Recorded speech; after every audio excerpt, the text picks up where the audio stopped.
O RH, amigo, ele não é seu amigo. O RH, ele tá lá para evitar processo trabalhista na empresa, tá bom? O RH, no fim do dia, ele serve à empresa e ao chefe. E o RH, em alguns lugares você vai ter funcionários de RH que são muito bons, que são muito legais, são muito íntegros, mas no fim do dia eles estão tentando manter o emprego tanto quanto você. Eles querem ser pagos no fim do mês, eles querem ter as carreiras deles, as famílias dele, tanto quanto você. E às vezes o RH vai ser usado pra queimar você. E você precisa tomar um cuidado com isso, assim. Quer ver um cuidado simples que você precisa tomar e assim, muita gente cai de tonto? Pesquisa anônima. Você já ouviu falar disso daí? Que rola dentro de empresa? A gente, vamos fazer uma pesquisa anônima aqui do que vocês estão achando da empresa, tá? Só que a pesquisa anônima que você precisa o quê? Colocar seu e-mail pra preencher. Precisa colocar nome. Ou às vezes você tá num computador. Sua máquina tá registrada. E aí nessa pesquisa anônima, a galera consegue saber quem tá insatisfeito com o salário, quem tá satisfeito, o que a pessoa tá achando, o que tá passando na cabeça dela. E amigo, ó, é rua. É rua. É o golpe mais velho do mundo. Esse golpe da pesquisa anônima é o golpe mais velho do mundo, assim, não dá pra você cair.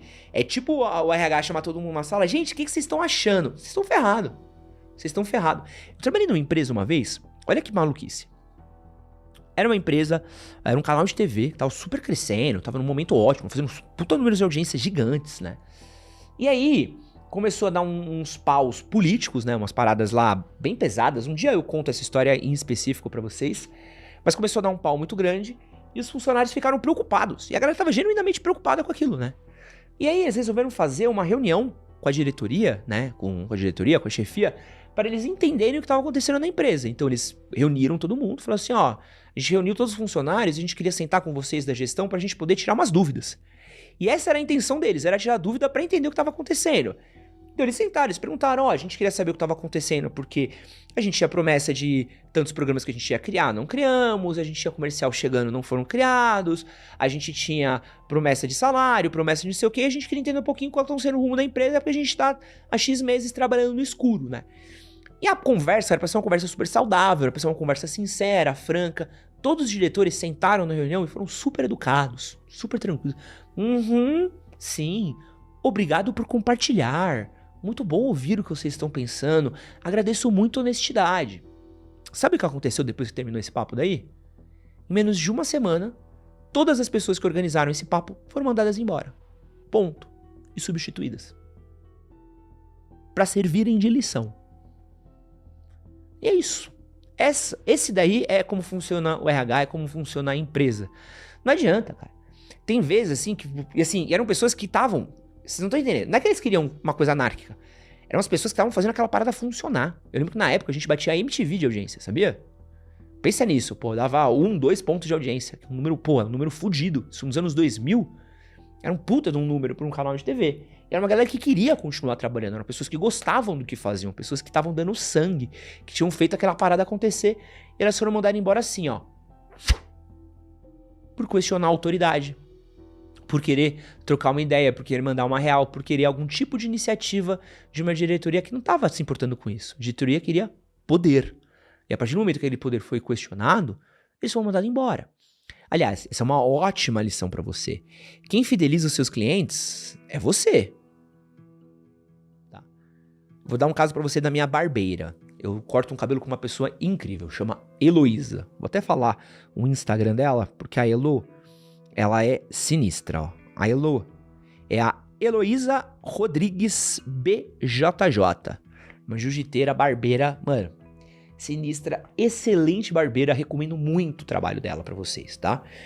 E ela cortava em uma barbearia, certo?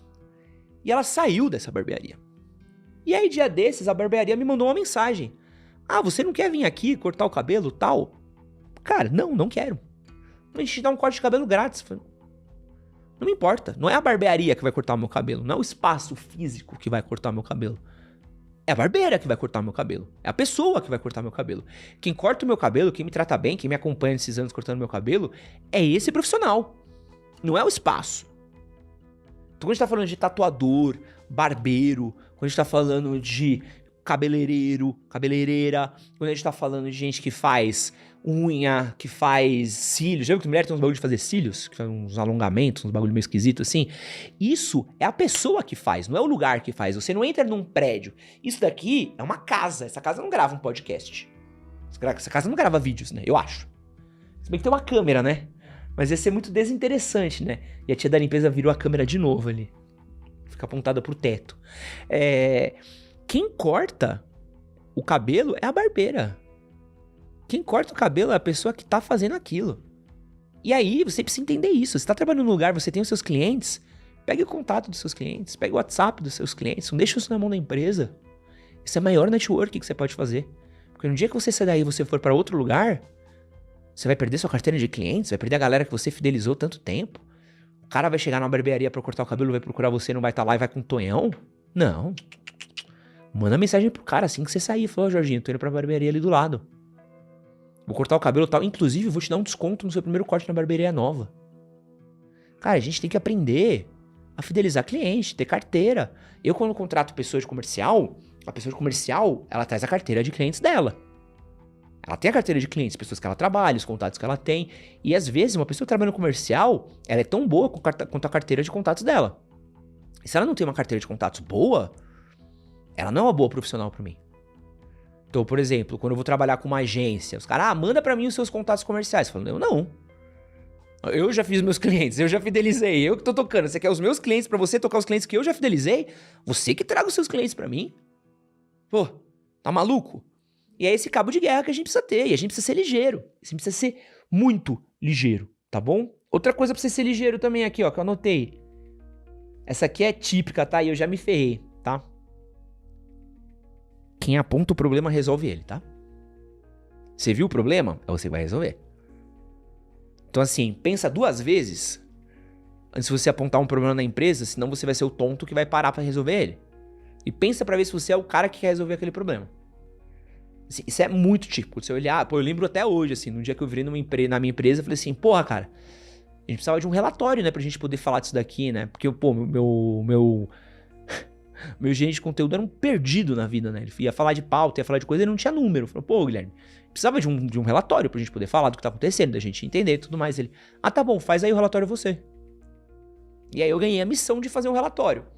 Isso acabou me ajudando, de certa forma, porque eu usei o relatório como maneira de crescer na empresa. Então, comecei a fazer o relatório, comecei a tocar reunião, comecei a fazer reunião com outros diretores da empresa, comecei a ser o cara dos números, e isso me trouxe uma promoção, me trouxe mais salário, me trouxe mais estabilidade. Foi um tesão. Mas, em outros casos, isso teria só me fudido. Então, às vezes, a gente precisa entender um pouquinho do tipo assim, será que você quer apontar aquele problema? Porque se é uma coisa que você vai conseguir usar aquilo pra se promover, um tesão. Se é uma coisa que você não vai conseguir, você vai se ferrar. Então, se você chegar na loja que você trabalha, até uma zona lá nos fundos. Se chegar pro seu gerente e falar assim, ô chefe, tá mó zona lá atrás, né? Adivinha quem vai ser o tonto que vai limpar. Quem vai ser o tonto que vai resolver, tá? Esse que você acabou de assistir é um corte do Conversas Difíceis, o podcast que acontece todas as segundas-feiras às 8 horas da noite aqui no nosso canal. Vou deixar o episódio completo aqui do lado pra você clicar e assistir. Não esquece de curtir, compartilhar e se inscrever. E vou deixar também o link pro episódio em áudio lá no Spotify pra você ouvir. Valeu!